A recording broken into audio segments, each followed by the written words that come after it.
adalah pedagogi dan kontennya.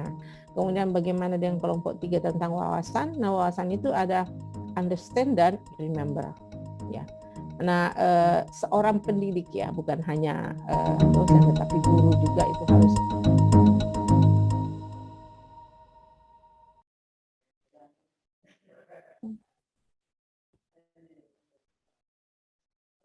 Materinya belum kelihatan ya, Bu Yu? Belum, Bu Her. Nih. Udah? Sudah melihat. Oke. Oke, Bapak Ibu, mohon maaf. Saya melanjutkan kembali bahwa judul saya adalah apa ya? Multimedia dalam pembelajaran TIPEK ya, untuk sekolah dasar di apa? Di mana nih? Aku nggak lihat ininya, backgroundnya.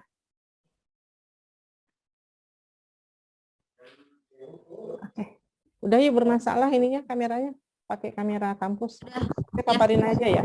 Ya baik Bu, sudah dapat fotonya tadi Bu. Silakan.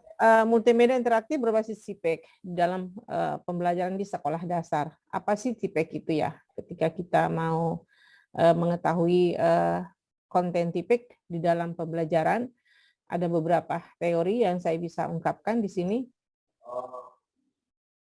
Oke. Apa sih multimedia interaktif itu dalam pembelajaran dengan menggunakan pendekatan TIPEK di sekolah dasar? Mungkin Bapak Ibu bisa mengetahui beberapa sumber ya, teori yang menyatakan bahwa multimedia interaktif itu merupakan alat yang menggabungkan antara teks, grafik, dan audio yang dapat menyampaikan informasi yang lebih efektif dan kreatif. Nah, proses pembelajaran dengan menggunakan multimedia ini terjadi ya, adanya interaksi, berkreasi dan komunikasi karena dapat menyampaikan pesan pada siswa. Nah, ini kata Lee ya, tentang CIPEK gitu. Nah, untuk CIPEK sekarang ini dalam kondisi sekarang ini banyak yang dipakai di dalam pembelajaran di sekolah dasar. Oke. Nah, di dalam CIPEK juga menurut teori menyatakan bahwa karakteristik multimedia interaktif itu berdasarkan jenis media. Adanya multimedia dalam bentuk kids. Nah, multimedia dalam bentuk kids ini adalah seperti permainan anak-anak. Kemudian adanya multimedia virtual reality. Virtual reality di sini yang mungkin yang bisa kita gunakan setiap hari. Kemudian ada hypermedia. Ya, hypermedianya dalam bentuk media yang digunakan dalam bentuk skala besar, dan ada expertise. Kemudian masih teori yang menyatakan bahwa multimedia interaktif itu dapat mengakomodasi cara belajar yang berbeda-beda. Ya, karena penggunaan multimedia interaktif itu memiliki potensi untuk menciptakan suatu lingkungan multisensori yang mendukung cara belajar tertentu. Ya, itu beberapa teori yang dikemukakan oleh Phillips, Stark, Brunken, and Park pada tahun 2018. Nah, sedangkan teori lain yang menyatakan bahwa menurut John mengemukakan beberapa karakteristik untuk menilai multimedia interaktif, yaitu kriteria keterampilan. Nah, ketika guru, ya saya paparkan sedikit, ketika guru mempunyai keterampilan atau skill ya di dalam proses pembelajaran di kelas, itu sepertinya lebih menarik ya dibandingkan dengan guru yang kurang menggunakan skill keterampilannya ketika dia mengajar di dalam kelas. Karena ketika seorang guru mempunyai keterampilan yang baik dan skill, itu akan lebih menarik dalam proses pembelajaran dan berinteraksi kepada guru. Nah, bagaimana dengan kriteria pemrograman? Nah, kriteria pemrograman dalam bentuk multimedia interaktif ini yang kita sekarang gunakan ya. Ada yang menggunakan by Zoom, sekarang yang kita gunakan by Zoom, ada yang kita gunakan by LMS di dalam Google Meet, ya, dalam PLPG sekarang kita menggunakan Google Meeting, istilahnya dengan interaksi belajar by LMS. Kemudian ada kriteria secara berkeseluruhan, ada menggabungkan antara multimedia skill-nya dengan ada pemrogramannya dan ada kriteria secara keseluruhan. Kemudian beberapa contoh sistem multimedia yang saya bisa munculkan di sini yang dapat dikombinasikan dalam media sistem disebut sistem multimedia jika kedua jenis media atau continuous ya itu dipakai. Contoh media diskrit, nah itu adalah teks dan gambar. Dan media kontinu adalah audio visual. Nah, di sini ada contoh beberapa multimedia yang biasa kita gunakan dalam proses pembelajaran. Tetapi yang paling yang paling ngetop sekarang itu adalah Google Meeting, Google Meet dengan ID Zoom dengan menggunakan Zoom yang sekarang kita gunakan. Mungkin kalau di sekolah berbagai macam yang gunakan tergantung daripada situasi sekolahnya. Terkait dengan konten ya. Jadi konten dengan konten knowledge tentang CPEK di sini. Ada beberapa konsep yang saya bisa paparkan sedikit tentang CPEK. Karena mungkin di sini ada CPEK dan ada STEAM. Tetapi yang paling dominan kita gunakan di sekolah adalah CPEK. Nah, konsep integrasi dari 3 unsur yang berbeda adalah teknologinya, ada pedagogi, dan ada konten pendidikannya. Nah, mungkin kalau di dalam RPP ya kita disebutkan adalah KI 1, KI 2, dan KI 3-nya ya. Ada teknologinya, ada pedagogi, dan ada knowledge-nya ya.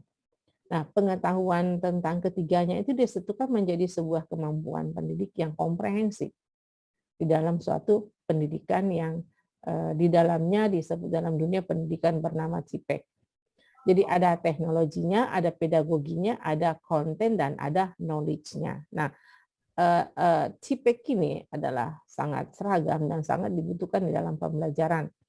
Seperti apa? Nah, ini ada teknologi pedagogi konten knowledge CPEK-nya itu mengarah kepada knowledge-nya ya. Jadi yang di atas ini teknologi pedagogi konten knowledge-nya, kemudian ada teknologi pedagogi konteks di sini. Nah, semua terinteraksi dan pada akhirnya dia masuk kepada konteksnya. Ya. Jadi ada konten knowledge-nya, ada pedagogi konten knowledge-nya, jadi ada PK-nya, ada TPK-nya, ada TK-nya ya. Gitu. Jadi ada teknologi knowledge-nya, ada teknologi pedagogi knowledge-nya. Kemudian ini yang sempurnanya ya, yang komplitnya adalah CPEK yang di atas. Kemudian dibagi beberapa bagian. Nah, yang terakhir dalam bentuk pedagogi konten knowledge-nya seperti itu.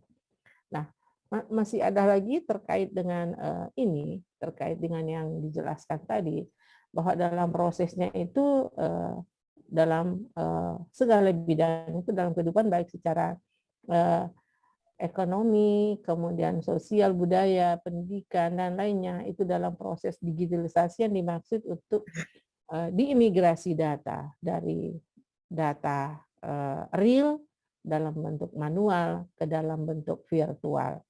Ya, jadi kita membuat datanya dulu sebelum kita masukkan ke dalam bentuk virtual, Zoom meeting, atau dalam bentuk LMS, atau dalam bentuk Google Meeting. Oke. Nah, ini yang komplit tentang CPEK knowledge-nya ya, yang secara menyeluruh. Karena kalau di dalam kelas itu adalah prakteknya. Kita harus mengetahui dulu bahwa tadi di dalam gambar yang sebelumnya itu sudah dijelaskan ada PK-nya, ada C content knowledge-nya, ada teknologi kontennya, ada pedagogi content knowledge-nya. Nah, itu adalah CPEK-nya. secara keseluruhan bahwa CPEC itu bukan hanya sekedar penguasaan yang istilah PK tadi ya, PK, CK, TC, dan PCK-nya itu secara parsial, tetapi secara holistik guru menguasai CPEC. Maksudnya PK itu adalah pedagogi dan kontennya. Kalau CK itu adalah konten dan knowledge-nya. Kemudian TC itu adalah teknologi dan kontennya, dan PCK itu adalah pedagogi, konten, dan knowledge-nya. Nah, itu secara parsial, tapi secara holistik itu guru harus menguasai secara keseluruhan. Nah, bagaimana dengan CPK-nya? Teknologi, pedagogi, dengan knowledge-nya, itu sebaiknya guru dalam penguasaan itu bagaimana guru berpikir dan bekerja dengan teknologi dan menerapkan tool. Ya, tool di sini adalah mainan atau alat yang bersumber dari teknologi tersebut untuk dipakai dalam suatu pembelajaran. Kemudian bagaimana dengan pedagogi, konten, knowledge-nya? Ya, itu ada PCK-nya ya, pedagogi, konten, knowledge-nya. Itu dapat penguasaan guru terhadap kurikulum, ya, karena kurikulum kenapa? Karena itu adalah knowledge-nya, ya. Kemudian ada pedagogi dalam bentuk pembelajaran, itu ada pembelajaran, ada strategi, ada metode, dan ada assessment atau penilaian. Itu saling keterkaitan keduanya untuk menghasilkan proses pembelajaran yang optimal. Nah, ini biasanya ada di dalam RPP ya, Bapak Ibu. Isi daripada RPP bagaimana menyampaikannya. Nah, terkait dengan alirannya ke sini, bagaimana dengan pedagogi dan konten atau knowledge-nya, itu bagaimana penguasaan guru tentang cara-cara baru berpikir dan bekerja dengan teknologi. Nah, sekarang kita mungkin sudah setahun ya, masuk tahun kedua ya, 2020 dan 2021 ini, kita sangat melek dengan technological knowledge karena semua pembelajaran dalam bentuk daring, otomatis guru harus menguasai bagaimana memadukan antara teknologi dan konten dan knowledge yang akan diberikan kepada siswa dalam bentuk online atau dalam bentuk daring. Nah, di sini ada teknologi, konten, dan knowledge. Ya, ada teknologinya, ada konten, ada knowledge-nya. Nah, itu masuk dalam penguasaan guru tentang bagaimana teknologi berpengaruh terhadap bagaimana konten atau materi dikemas dan disampaikan atau sebaliknya. Ya, jadi Bapak dan Ibu, CPEC ini memang sangat esensial ya, sangat dibutuhkan di dalam pembelajaran daring sekarang. Kemudian ada content knowledge, ya. Di sini ada konten dan knowledge-nya. Bagaimana penguasaan guru yang mendalam terhadap mata pelajaran yang akan diajarkan atau dipelajari siswa. Jadi ada konten materinya dan ada ilmunya, ya. Jadi Bapak Ibu harus menguasai kedua itu sebelum dalam proses pembelajaran di kelas. Dan yang terakhir bagaimana dengan pedagogi, knowledge-nya. Nah, seorang guru dalam penguasaan itu mendalam terhadap proses dan praktik pembelajaran, termasuk di dalamnya adalah teaching and learning. Ya. Jadi praktik pembelajaran teaching, ada learning, ada mengajar dan ada belajar. Atau proses pendidikan secara umum termasuk nilai, norma, dan lain-lain. Itu masuk dalam bentuk pedagoginya. Nah, kenapa kita harus menggunakan CPEC di dalam proses pembelajaran di kelas? Ya, itu kenapa? Mungkin Bapak Ibu harus bertanya ya, kenapa sih CPEC itu digunakan di dalam pembelajaran? Apa gunanya gitu kan? Nah, dengan menggunakan multimedia berbasis CPEC itu, maka seorang guru sebaiknya dalam mengajar itu kegiatan berpikir yang melibatkan level kognitif hierarki tinggi dalam taksonomi Bloom, itu di sini saya ambil ada 3 ya. Ada 3 kelompok. Yang pertama kelompok aktualisasi. Jadi aktualisasi itu masuk dalam bentuk create and evaluate. Ya. Nah, create itu dengan evaluate bagaimana mengkreasikan. Ya. Di sini ada menghasilkan produce new original work, ya, bagaimana dia mendesain. Nah, kreatif kan berkreatif ya, kreatifnya bagaimana dia mendesain, bagaimana dia mengkonstruksikan, bagaimana dia mengkonjektur, bagaimana mengembangkan, bagaimana memformulasikan, dan bagaimana dia menulis, kemudian bagaimana menginvestigasinya. Itu adalah create di dalam aktualisasi seorang guru. Kemudian yang kedua itu adalah evaluate, ya. Nah, di dalam kelompok aktualisasi, create, and evaluasi itu kita menjustifikasi standar daripada keputusan itu. Kemudian, sorry.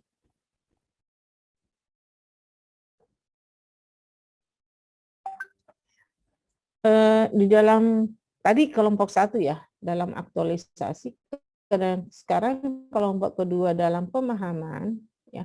Di dalam pemahaman itu ada analisis dan ada apply, ya Bapak Ibu. Mungkin saya nanti bagi ini ya, di dalam diskusi mungkin yang saya paparkan dulu, nanti kita akan diskusi lebih dalam tentang ininya, taksonomi belumnya, kan ini adalah teori ya. Kemudian bagaimana dengan kelompok 3 tentang wawasan. Nah, wawasan itu ada understand dan remember, ya.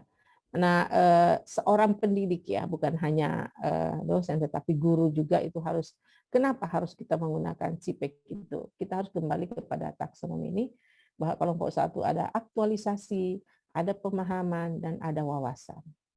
Bagi seorang guru mungkin seharusnya ya itu dikuasai. Masih lanjutkan, jadi masih kenapa kita harus menggunakan CPEC dalam pembelajaran? Nah, itu umumnya media pembelajaran yang dipakai khususnya dalam pembelajaran bahasa ya, karena kebetulan saya basicnya kan bahasa Inggris ya. Bagaimana pembelajaran bahasa dalam bentuk media itu yang sudah jadi atau ready to use ya. Jadi kalau ready to use itu kan udah banyak sekali ya Bapak Ibu media sekarang yang dapat digunakan dalam bentuk pembelajaran. Kemudian dalam memilih media pembelajaran itu perlu menyesuaikan dengan kebutuhan ya. Jadi kita tidak sekedar menggunakan media, tetapi harus sesuai dengan kebutuhan yang kita gunakan dalam kelas. Dengan kata lain bahwa media yang terbaik adalah media yang ada, ya. Apa terserah kepada BIPU, apakah mau menggunakan media realia istilahnya yang ada dalam kelas, tetapi itu bisa digunakan kepada siswa Bapak Ibu di dalam kelas. Kemudian di sini ada karakteristik pembelajaran di sekolah dasar. Seperti apa multimedia interaktif itu diterapkan. Nah, di sini latarnya seperti kemampuan umum ya, tingkat kecerdasan, bagaimana memotivasi dan dari segi sosial ekonomi anak-anak itu tergantung. Mungkin kalau di Bogor itu ya mudah-mudahan ya istilahnya semua siswa itu bisa menggunakan multimedia atau menggunakan laptop atau menggunakan handphone yang dipakai untuk pembelajaran daring selama ini. Karena ada yang menggunakan WA, nah mungkin kurang efektif karena ya tapi kita tidak bisa memaksakan ya Bapak Ibu, karena tergantung daripada kehidupan sosial ekonomi siswa. Kemudian pembelajaran yang senang bermain itu bergerak, bekerja, dan dalam bentuk kelompok yang menginginkan pengalaman langsung. Nah ini mungkin dalam bentuk luring ya Bapak Ibu ya. Kalau ketika kita membagi dalam bentuk karakteristik pembelajaran di sekolah dasar, sekarang ada istilah daring dan ada istilah luring. Kalau dulu hanya tatap muka langsung di sekolah. Nah bagaimana dengan peran multimedia interaktif itu? Kemudian di sini ada karakteristik ya, masih sambungan yang tadi, di sini ada digital. Yang pertama, ya, sumber belajar dari multimedia secara digital. Ya. Nah, contoh paling konkret adalah sekarang kita menggunakan multimedia digital dengan menggunakan Zoom. Yang kedua ada textbook. Ya. Sumber belajarnya hanya dari buku. Ya, mungkin kalau di sekolah ada sumber buku guru dan buku siswa yang sudah disiapkan oleh pemerintah. Kemudian ada sumber belajar konvensional yang istilahnya belajarnya hanya dari guru. Ya, sumber belajarnya hanya dari guru. Itu disebut sebagai konvensional. Ada yang konkret. Ya, konkret itu maksudnya sumber belajar hanya dari lingkungan sekitar. Jadi ini secara khusus ya dipaparkan satu persatu. Tetapi untuk sekarang ini mungkin semuanya itu sudah dipelajari dengan menggunakan 5 model ini. Ya. Konkret itu belajar hanya dari lingkungan sekitar, dan yang kalau blended yang disebut sekarang ada sistem blended ya, itu sumber belajar dari campuran dan gabungan. Jadi ada luring, ada daring. Ada yang menyiapkan materi kemudian dibahas secara daring. Menyiapkan materi kemudian dibahas secara luring yang disebut blended. Oke, kita lanjut. Bagaimana dengan kondisi ideal ya selama kondisi ideal yang sekarang? Di sini ada beberapa ya, ketika saya melihat berapa persen penggunaan daring dan luring dengan menggunakan yang tadi, yang kondisi siswa yang sebelumnya, yang ini ya Bapak Ibu, ini sambungannya ke sini. Nah, itu sangat berguna ya, mudah digunakan, diakses oleh siswa. Itu disebut sangat berguna, useful. Nah, kalau hypermedianya itu akses informasi yang berhubungan satu sama lain. Itu sekitar 60%, mungkin ini komunikasi ya, komunikasi antara siswa dan siswa. Nah, kalau dari guru, itu peran guru hanya sebagai fasilitator. Itu 10% fungsinya. Ya. Kemudian ada ruang dan waktu, pembelajaran tidak terbatas oleh ruang dan waktu, dapat diakses dimanapun. Itu 50%. Nah, inilah disebut, kalau disuruh anak-anak mencari materi di Google atau di mana, ya inilah ruang waktu yang digunakan. Nah, bagaimana dengan finding atau keterlibatan antara siswa dalam proses pencarian informasi secara mandiri? Jadi fungsi guru di sini hanya 10% ya sebagai fasilitator. Kemudian media sangat berpenting, itu 60%, karena media itu adalah handphone, laptop, dan informasi yang berhubungan satu sama lain. Nah, untuk menggunakan itu diakses oleh siswa itu hanya sekitar 30% yang mudah digunakan. Nah, pada akhirnya ketika ibu guru atau bapak guru memberikan materi kepada siswa, itu dia dapat akses dari manapun, itu sekitar 50%. Berarti kemandirian siswa itu hampir menyamai dengan ruang dan waktu, kemudian finding-nya. Karena di sini 40% keterlibatan siswa dalam proses pencarian informasi secara mandiri. Ya, ini yang hasil daring kondisi ideal yang sekarang. Kendati ada beberapa kondisi saat ini yang kita harapkan, kondisi yang diharapkan dan outputnya. Ya. Nah, kondisi yang saat ini itu misalnya kurangnya bahan ajar ya, berbasis multimedia, kemudian media pembelajaran sesuai dengan konsep pembelajaran sekolah dasar, itu masih sulit ditemukan, dan masih kurangnya pembelajaran khususnya bahasa Inggris ya, yang meningkatkan pemahaman dan menarik berbasis multimedia, kemudian pembelajaran belum mandiri dalam belajar dan kesulitan mengakses materi, kemudian materi pembelajaran masih abstrak.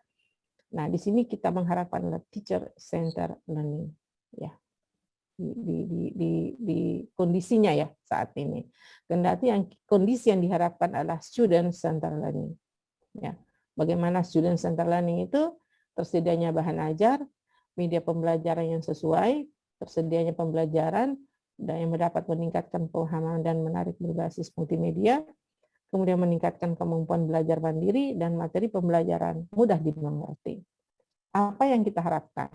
Ya, bahan outputnya itu inginnya bahan ajar itu ada secara tersedia dalam bentuk multimedia, kemudian media pembelajaran sesuai dengan karakteristik pembelajaran, kemudian multimedia digunakan untuk meningkatkan pemahaman yang menarik perhatian pembelajaran, menghasilkan pembelajaran mandiri dengan kemudahan mengakses pembelajaran, kemudian materi konkret dan praktik pembelajaran mampu berkolaborasi dan mengaplikasikan bahasa Inggris sebagai media komunikasi dalam masyarakat. Nah, ini bahasa Inggris ini khusus karena memang ini penelitiannya adalah hasil penelitian bahasa Inggris ya Bapak Ibu.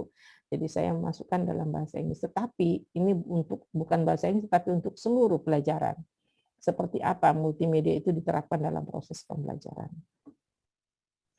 Oke, ada pengembangan multimedia. Bagaimana penyusunan bahan ajar materinya, bagaimana kontennya, bagaimana pengembangan media, dan bagaimana mengimplementasikan.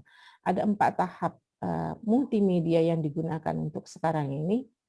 Yang pertama, kita harus menganalisis kebutuhan di lapangan mengenai topik atau materi yang akan dikembangkan. Itu step 1, ya. Yang kedua, bagaimana pengumpulan bahan konten yang akan diintegrasikan dapat berupa audio, visual, ataupun audiovisual. Ya, ini sebelum Bapak Ibu menyiapkan materi dan sebelum mengajar, ya, kita harus mengikuti 4 step ini. Bagaimana dengan media? Itu media yang dapat dikembangkan berbasis digital seperti buku, ya, hiperkonten, video pembelajaran, dan lain-lain. Dan yang terakhir, bagaimana mengimplementasikan media?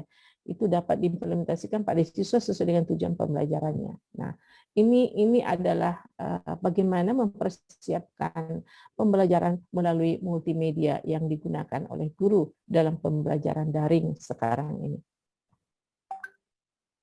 Oke, mungkin ini yang slide yang terakhir, ya, satu kesimpulan. Nah, ini adalah suatu kesimpulan bahwa pendekatan CIPEK itu sebagai alat bantu dalam proses kegiatan pembelajaran yang menggabungkan audio dan visual yang dapat menyampaikan informasi yang lebih efektif dan efisien, sehingga dalam proses kegiatan pembelajaran pengguna dapat belajar secara interaktif. Dikatakan interaktif karena multimedia interaktif tersebut dilengkapi dengan alat pengontrol yang berfungsi sebagai penghubung dengan program agar pengguna dapat mengikuti apa yang dikehendaki secara efektif, secara efisien, secara interaktif, dan modern. Nah, untuk zaman sekarang ini.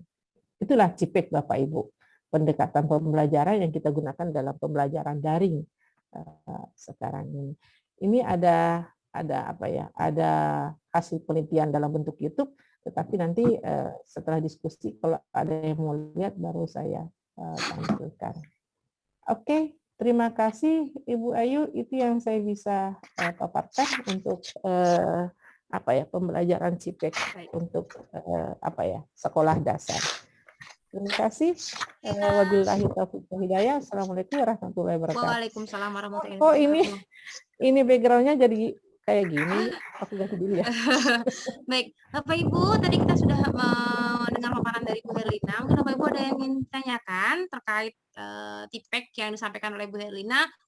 Mungkin bukan Bapak Ibu mungkin sudah melakukan, tapi mungkin ingin mengkonfirmasi atau ingin mengajukan pertanyaan terkait TIPEK yang disampaikan oleh Bu Herlina. Tadi mungkin Bu Lina juga sudah ada.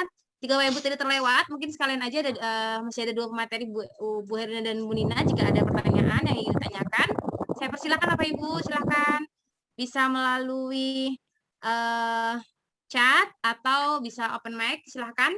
Ya, silahkan Bapak Ibu. Ayo dokumennya untuk laporan kita ya, disiapkan. Ya Bu. Nanti untuk record saya kirim di ini ya Bu ya, di akhir setelah selesai PKM. Ya. Baik, silakan Bapak Ibu. Silakan Ada Bapak Ibu, kalau ada yang mau mungkin diskusi, ada yang mau sharing tentang pembelajaran yang selama ini digunakan seperti apa, ya kita sharing apa yang bisa kita sharing ya Bapak Ibu. Ya, silakan. Saya persilakan Bapak Ibu. Boleh bertukar cerita, mungkin Bapak Ibu bisa menceritakan pengalaman terkait dengan pemanfaatan TIPEK, atau tadi mungkin masih ingin tahu lebih jauh terkait dengan EPLEK yang dikembangkan oleh Bu Nina. Mungkin Bapak Ibu bisa. Tadi saya lihat ada Pak Ajat raise hand. Gimana Pak Ajat? Tadi raise hand saya lihat ya. Tadi raise hand. Waalaikumsalam warahmatullahi wabarakatuh. Silakan Pak. Sebelumnya terima kasih kepada Ibu Herlina yang sudah memparkan. Ya, silakan Pak. Waalaikumsalam Pak Ajat. Silakan Pak, apa yang ya, Bu ya, maaf Bu. Di mana pembelajaran TIPEK itu adalah pendekatan daring ya. Di mana kalau nggak salah tadi ada kondisi ideal dari pembelajaran daring adalah guru itu hanya 10%. Ya. Saya tanyakan dari berapa persen kok 10% gitu. Ada pembelajaran daring ini TIPEK ini. Itu apakah apa ya, 10% itu kok sedikit banget untuk guru gitu dalam TPK ataupun pembelajaran daring gitu. Dari segi apanya gitu. Itu aja Bu, mohon penjelasan atau kurang paham. Kurang paham ya 10%-nya. 10% itu adalah guru sebagai fasilitator. Ya, Kan sekarang student center ya Pak. betul. Jadi guru itu kan hanya sebagai fasilitator, 10% menyampaikan materi. Nah, 90%-nya itu adalah kegiatan yang dilakukan oleh siswa. Ya. Bukan 10% guru mengajar ya. Ini mengarahkan. Jadi guru kan sebagai fasilitator ya. Nah, 90%-nya itu adalah kegiatan apa yang dilakukan oleh siswa. Jadi kalau pembelajaran luring, misalnya di depan kelas ya, diusahakan Bapak Ibu jangan terlalu banyak berceramah di depan kelas ya, tetapi dipusatkan kepada student center, bukan teacher center. Itu maksudnya 10%. Ya. Jadi 10% itu diharapkan guru hanya sebagai fasilitator, tetapi 90%-nya itu siswa yang bergerak seluruhnya. Kan sebelum ada istilah dulu ya namanya teacher center, nah mungkin itu kebalik ya 50-50. Tapi kok sekarang kan student center, jadi 90% aktivitas dilakukan oleh siswa, 10% itu aktivitas hanya sebagai guru sebagai fasilitator. Oke. Ya, itu Pak Ajat. Kira-kira seperti itu apa makna daripada 10% itu ya? Oke, siap Bu. Siap. Ya. Terima kasih Bu. Ya. Terima kasih Pak Ajat. Masih ada, masih ada yang lain, silakan. Saya Bu. Oke Bu Farida, silakan. Iya. Terima kasih Bu Herlina. Saya sebagai mahasiswi PPG, kemarin kebetulan pengujinya Ibu. Oh ya. Iya. Terima kasih ya Bu ya, alhamdulillah. Angkatan berapa, tahun berapa? Angkatan 1 Bu, tahun 2021 ini. Oh, yang angkatan 1. Iya, iya. Saya kelas 5, di kelas 5. Oh ya. Ya. Terus? Terima kasih Bu. Nah, saya sudah menerapkan TPK-nya Bu, alhamdulillah. Dan hasilnya maksimal Bu, dibandingkan dengan menggunakan TPK. Hanya berbagi pengalaman aja Bu. Oh iya, sukses ya. Iya, terima kasih Bu. Belajar lagi Bu, jadi kalau lebih belajar tentang TPK itu kita tidak terlalu, bukan berarti nggak capek ya, namanya pendidikan harus capek, tetapi share kepada siswa itu lebih menarik ya, lebih menarik karena pedagogi dan knowledge-nya. Jadi kan saya selalu menyampaikan ya kalau mengajarkan pedagogi di PPG itu bahwa ketika pedagogi diterapkan di dalam pembelajaran itu kan ada pembelajarannya, ada apanya. Nah, diterapkan dengan konten dan knowledge-nya itu siswa pasti menarik ya dibanding kalau mengajarkan konvensional ya. Ya, terima kasih banyak ilmunya Bu. Ya, makasih banyak sama. Masih ada yang lain? Gimana yuk? Silakan, masih ada yang lain Bapak Ibu? Mungkin masih ada yang mengganjal, mungkin ya ada yang hal-hal yang ingin diketahui lebih jauh terkait dua topik yang sudah kita dengarkan tadi. Silakan Bapak Ibu, masih ada kesempatan ini. Ada Bapak Ibu? Monggo, saya persilahkan.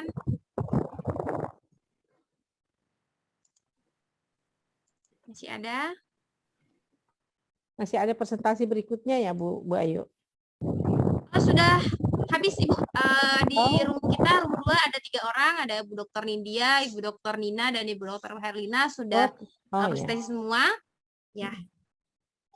Mungkin Bapak Ibu silakan, ini masih ada waktu lah sekitar 30 menit, mungkin masih ada sisa, tapi kalau misalnya cukup berarti kita akhiri gitu. Mungkin mumpung masih ada waktu nih, masih ada Bu Nina, masih ada Bu Herlina, masih bisa sharing gitu ya. Bisa memanfaatkan waktu. Nanti jarang lagi kita ketemu nih sama Bu Herlina dan Bu Nina,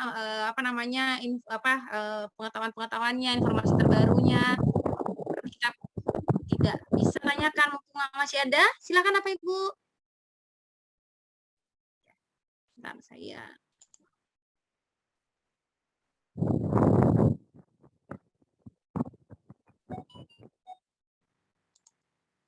Oke, Oke, cukup? cukup ya. Cukup sepertinya ya. Cukup Bapak Ibu. Ini Baik, mohon itu dulu ya Bapak Ibu, mohon on cam sebelum kita tutup, on Ya, kamera keluar dulu. Kita kameranya. foto bersama dulu Bapak Ibu dengan narasumber kita hari ini. Sebentar saya jadikan Bu Dinas spotlight dulu ya. Baik. Nah, mari Bapak Ibu kita foto dulu Bapak Ibu yang bisa on kamera. Silakan dibuka kameranya. Oke, Bapak Ibu, hari ini kita akan ada door prize. Setelah 3 hari kita lewati, kita ada door prize bagi yang aktif dalam kegiatan ini, tapi nanti door prize-nya akan dihubungi oleh tim panitia, ya. Nah, kita foto bersama dulu dengan Ibu Nina dan Bu Herlina. Tadi Bu Nina sudah ada kegiatan lain, jadi belum, saya foto dulu. Baik, Bapak Ibu yang bisa on kamera, silakan on kamera. Bu Herlina, Bu Nina, 1, 2, 3. Masih spotlight dulu. Baik, Bapak Ibu yang bisa on kameranya ada dua slide, 1, 2, 3, 1, 2, 3. Yang kedua, 1, 2, 3, 1, 2, 3. Baik, terima kasih Bu Nina dan Ibu Herlina atas waktunya. Dan mungkin ya, nanti makasih banyak Bu Ayu seluruhnya. sama makasih Bu. banyak. Baik, nanti tugasnya Bu Nina akan kita share teman-teman ya Bu. Sudah saya siapkan share dari tim untuk di-share ke peserta. Nanti mungkin tugasnya dikumpulkan 1 minggu setelah kegiatan ini gitu ya Bu Nina. Baik Bapak Ibu, door prize-nya akan diberikan kepada 3 orang gitu ya. Setiap roomnya selama 3 hari ini nanti akan dihubungi oleh panitia gitu ya, yang tadi sudah aktif mengajukan pertanyaan, kemudian yang hadir selama 3 hari kita akan apresiasi gitu. Baik, terima kasih sekali lagi kepada Bu Nina dan Bu Herlina, dan terima kasih juga kepada Bapak Ibu yang telah meluangkan waktunya untuk hadir pada kegiatan pengabdian masyarakat hari ini. Dan kita akhiri kegiatan ini dengan mengucapkan alhamdulillahirrahmanirrahim. Selama 3 hari kegiatan ini sudah terlaksana dengan lancar. Dan atas juga kehadiran Bapak Ibu yang sudah berkenan untuk mengikuti kegiatan yang diadakan oleh PGSD VIP UNJ. Sekali lagi saya mohon maaf secara pribadi apabila selama kegiatan 3 hari ini banyak kesalahan dari saya, tutur kata saya atau kata saya yang kurang berkenan dari Bapak Ibu. Saya mohon maaf yang sebesar-besarnya. Saya akhiri. Assalamualaikum warahmatullahi wabarakatuh. Baik, Bapak Ibu absen nanti ada di sudah saya share, jangan meninggalkan Zoom. Ya Bu Yu. Ya, terima kasih Bu Nina, terima kasih Bu Nina telah berkenan hadir. Ibu jangan leave dulu ya, silakan isi dulu absennya. Absen kita di mana Bu Ayu? Iya Bu. Absen kita di mana? Absen Ibu tidak usah absen nanti ya, oke.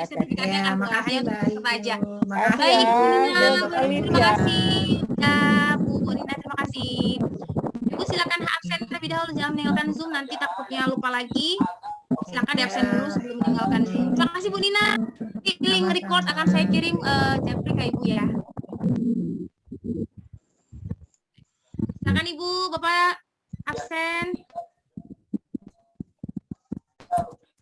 Sudah absen? Jika sudah absen, Bapak Ibu boleh. Saya ucapkan terima kasih sekali lagi Bapak Ibu atas partisipasinya. Mohon maaf sekali lagi dari saya jika selama 3 hari yang mungkin sudah mengikuti selama 3 hari atau 2 hari ini, 1 hari ini ada kesalahan yang kurang berkenan, kata saya yang kurang berkenan dari Bapak Ibu, saya mohon maaf.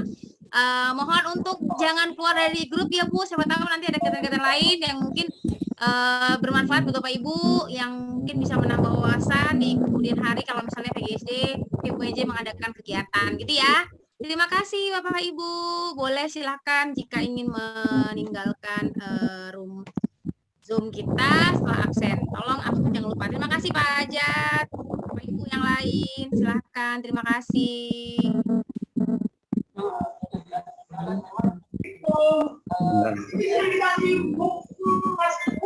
Ya, ini yang baru ya.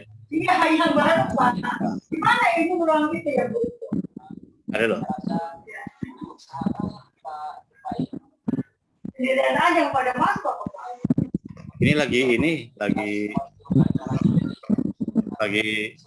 coba dari enggak Bapak Ibu boleh. sebentar. Maaf.